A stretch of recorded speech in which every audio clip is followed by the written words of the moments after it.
Have you ever watched your indoor cat just sit there? Not sleeping, not playing, just staring. Maybe at a wall, maybe out a window, maybe directly at you like you owe them an explanation for something. And you might think, they're fine, they're safe, they've got everything they need. But here's the part that makes a lot of cat owners a little uneasy. What if the things that make indoor life feel safe to you are the exact things quietly working against your cat? Not in a dramatic, everything is falling apart kind of way. More like subtle shifts, little changes in behavior, small signs that are easy to miss, until they're not. Because indoor cats don't usually act out right away. They adapt first, and that's exactly why this matters. So let's talk about the one mistake that seems harmless, but can slowly change how your cat experiences their entire world. 1. Removing their job without realizing it. Let's start with something that doesn't look like a mistake at all. Giving your cat a calm, quiet, easy life. No danger, no hunting, no real challenges. Sounds ideal, right? But think about this for a second. Cats aren't just pets. They're built to do things. Hunt, track, observe, solve tiny problems. When all of that disappears, your cat doesn't suddenly become relaxed. They become understimulated. And that shows up in ways that don't always scream for attention. Maybe they sleep more than usual. Maybe they lose interest in toys faster. Maybe they start doing those weird little behaviors, like knocking things off shelves for no apparent reason. That's not random. That's your cat creating something to do. And if that need isn't met, it leads directly into the next mistake most people don't even realize they're making. 2. Turning their world into a static environment. Now this one is subtle, because it looks like stability. Same room, same layout, same routine. Day after day, to us, that feels peaceful. To a cat, it can feel like nothing is happening. And here's the interesting part. Cats don't need constant chaos, but they do need change. Small changes. A new scent. A moved object. Something different to investigate. Without that, their brain goes into what you might call low activity mode, which sounds fine until you realize what's missing. Curiosity. And once curiosity drops, engagement drops right along with it. You might notice your cat becoming less responsive, less playful, a little more withdrawn. Not unhappy, just less involved.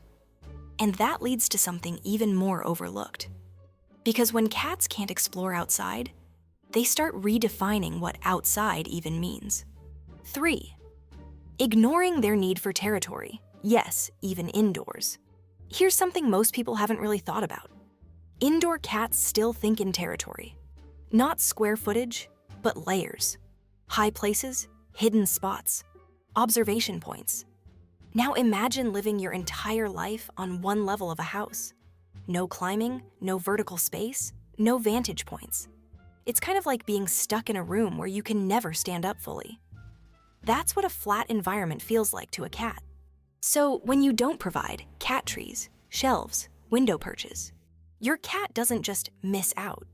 They lose access to a dimension of their natural behavior. And when that dimension is missing, they either get bored or start creating their own territory in places you probably don't want. Kitchen counters, shelves, that one spot you've told them no about 47 times? Coincidence? Not really. And this next one explains why even well-meaning playtime sometimes doesn't fix the issue. 4. Playing. But skipping the most important part. So you play with your cat. That's good. Maybe a wand toy, laser pointer, a quick session before dinner. They run, they chase, they pounce. And then you stop. Here's the problem most people miss. You ended the chase, but not the hunt. In a natural sequence, cats go through hunt to catch to kill to eat to groom to sleep. But in a lot of indoor homes, it looks more like chase to nothing. That unfinished loop, it leaves your cat in a slightly elevated state. Not stressed, but not settled either, which can show up as zoomies, restlessness. Sudden bursts of energy later, Or that moment where they stare at you like, okay, what now?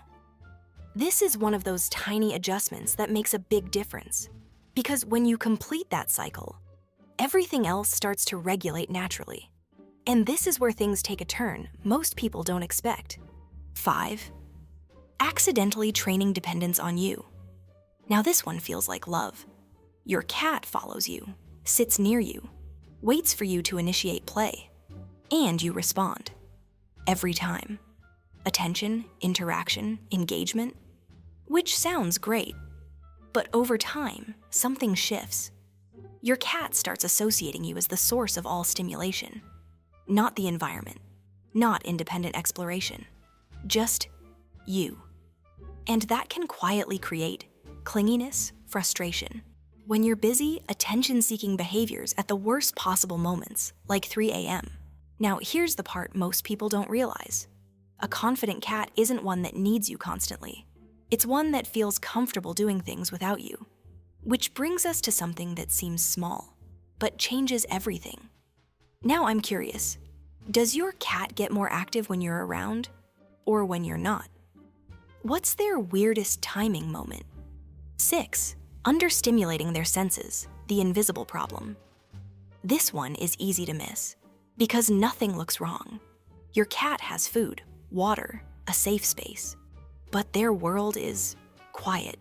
No new smells, no moving prey, no unpredictable stimuli. And for a sensory-driven animal, that's a big deal. Cats rely heavily on scent, sound, movement. When those things are limited, their brain simply has less to process. And over time, that can lead to what some behaviorists describe as a kind of environmental dulling. Not depression in the human sense, but a reduced level of engagement with the world.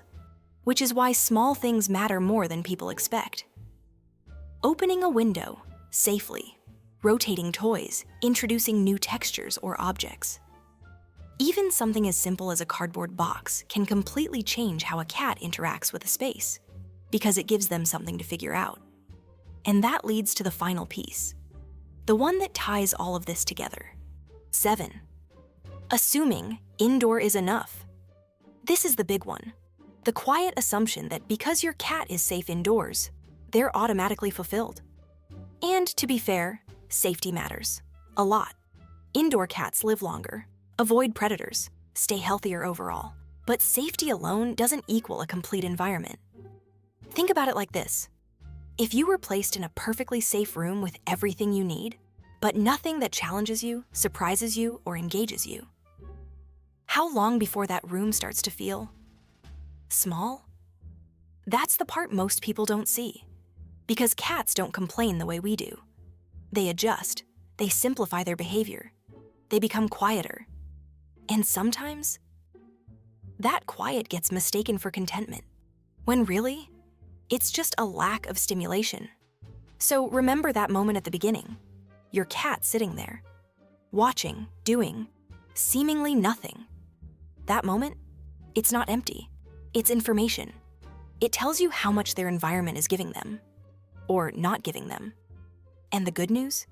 This isn't about overhauling your entire home. You don't need to turn your living room into a jungle gym overnight. Just small shifts, a little more vertical space, a little more variety, a slightly more complete play cycle. Because the goal isn't to make your cat busy, it's to make their world feel alive. And when that happens, you don't just get a more active cat, you get a more engaged one. I'll be right back. My cat just made eye contact with me and slowly pushed something closer to the edge. FurEver.